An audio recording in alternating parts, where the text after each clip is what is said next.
మాజీ శాసనసభ్యుల వర్యులు వైకుంఠం ప్రభాకర్ చౌదరి గారు రేపటి నుంచి ప్రజాక్షేత్రంలో వైఎస్ఆర్ పార్టీ ప్రజలకు చేసిన అన్యాయం గురించి చెప్పాలని చెప్పి రేపటి నుంచి ప్రజాక్షేత్రంలోకి వెళ్ళడం జరుగుతుందండి.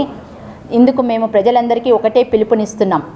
2014 అంతకుముందు చైర్పర్సన్గా ఉన్నప్పుడు చౌదరి గారు చేసినటువంటి అభివృద్ధి పనుల్లో ఒక మార్క్ అంటూ కనపడుతుంది. వైకుంఠం ప్రభాకర్ చౌదరి అంటేనే చైర్పర్సన్గా ఉన్నప్పుడు ఆయన ఒక శిల్పారామం అనే ఒక పార్క్ ఆ రోజైతే ఎలా మార్క్ వేసుకున్నారో ఈ రోజుటికి కూడా ఆ పార్క్ మరమ్మతులైతే ఏమి ఎమ్మెల్యే అయిన తర్వాత కూడా దాన్ని శిల్పారామంగా తీర్చిదిద్దిన ఘనత ఎవరికైనా ఉందంటే వైకుంఠం ప్రభాకర్ చౌదరి గారికి. అలాంటి అతని మీద ఈరోజు కూడా వైఎస్ఆర్ వాళ్ళు మీరు ఏం పని చేశారో అని అడుగుతున్నారు. మేము అడుగుతున్నాం, ఈరోజు నువ్వు మీ ఇంట్లో ఎమ్మెల్యేగా ఉన్నారు, ఎంపీగా ఉన్నారు, మరి మీరేం పనులు చేసి ప్రజలకి మన్నన పొన్నారో మేము అడుగుతున్నాం. అనంత వెంకట్రామరెడ్డి అంటే అనంతపురం నీకు రాసి లేదయ్యా, మరి అనంతపురం అంటేనే వైకుంఠం ప్రభాకర్ చౌదరి అభివృద్ధికి మారు పేరు అని మా నాయకుడికి ఉంది పేరు. మరి మీ నాయకులు నీకు ఉంది అని చెప్పి నీ కార్యకర్త ఒక్కరిని చెప్పమను.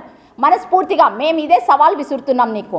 అందుకే రేపు ప్రజాక్షేత్రంలోకి వెళ్ళి మరువుకొమ్మ మురికి కాలువకు ఆ రోజు మా నాయకుడు 18 కోట్ల రూపాయలు శాంక్షన్ చేపిస్తే ఈ రోజు వరకు అయింది కూడా ఆ పనులు చేపట్టలేదు. ప్రజల్ని మభ్యపెట్టి ఇరువైపులా గోడలు కడుతున్నావు కానీ ఆ కాలువ పైన నువ్వు కాంక్రీట్ వేయడం లేదు. మరి ఇది నిజమా అబద్ధమా, అవాస్తవమా వాస్తవమా అనేది ఇది తేల్చుకోవడానికే మేము రేపటి నుంచి ప్రజాక్షేత్రంలోకి వెళ్తున్నాం. మీరు ఎలా అయితే కాంట్రాక్టర్లను బెదిరించుకుంటూ వేసిన టెండర్లు మార్పించి ఇంకో కాంట్రాక్టర్లకి కమిషన్కి కకృత్తులు పడి పనులు ఎలా చేయిస్తున్నారో అనేది ప్రజలకు కూడా మేము అర్థమయ్యే విధంగా చెప్పడానికే రేపటి నుంచి మా నాయకుడు ప్రజల దగ్గరికి వస్తున్నాడు. మరి మేము సంసిద్ధంగా ఉన్నాము దానికి. మరి మీ ప్రజాక్షేత్రంలో మాకా 2024లో ప్రజాక్షేత్రంలో న్యాయం ఎవరికి అనేది చెప్పి మేము ప్రజల దగ్గరే తేల్చుకోవడానికి ముందుకు వెళ్తున్నామండి.